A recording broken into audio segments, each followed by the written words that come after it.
Kw'igenekezo rya 17 muri uku kwezi turimwo kwa ntwarante uyu mwaka wa 2025 harategekanijwe ibirori byo gutanguza urucanco rushasha rwo gukinga indwara ya malaria.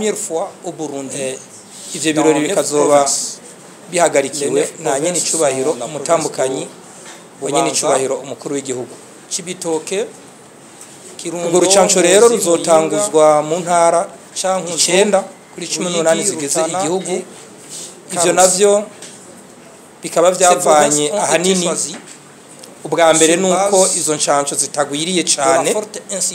Uburundi bwagize amahirwe yo kuba mu bihugu vya mbere bironse urwo rucanco, mugabo kandi tumaze kubona ko incanco zikwiye igihugu cose zidashotse ziboneka, abahinga baciye baraba intara 25 district kariwe cane niyo ndwara ya malaria gusumba izindi, aba nizo baherako. Nizo ntari 9 mugabo n'izindi ntara zisigaye nazo zizoshikirwa. Ni akanya gusa kuko abahinga bariko barahingura izindi ncanco bataraheza kwitegura. Umwaka rero vyakunze tuzoheza twongere tubatume ko tubamenyeshe ko ubu urucanco ruriho mu gihugu cose. Izo ntara 9 zizoronswa urwo rucanco n'intara ya Bubanza, Cibitoke, Ngozi, Kirundo, Muyinga, Cankuzo, Ruyigi na Rutana na Karusi. Akamo nagomba gutera abatwumviriza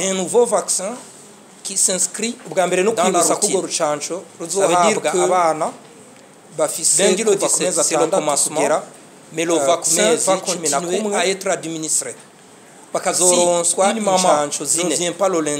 Abazoja rero kwa muganga bazoca bababwira irindi sango rikurikira kugira umwana aronke urucanco rwa kabiri rwa gatatu n'urwo rucanco rwa kane. Agomba rero nterakamo abavyeyi ko kwitabira urucanco kuko ni ingirakamaro, ni kirumara, ruzotuma abana badasangira kugwaragurika indwara ya malaria, mbere naho vyoshika ntizoba ikibasinzikazi. Hama namwe bamenyesha makuru no basaba ko mwodufasha gushikana ubu butumwa kure.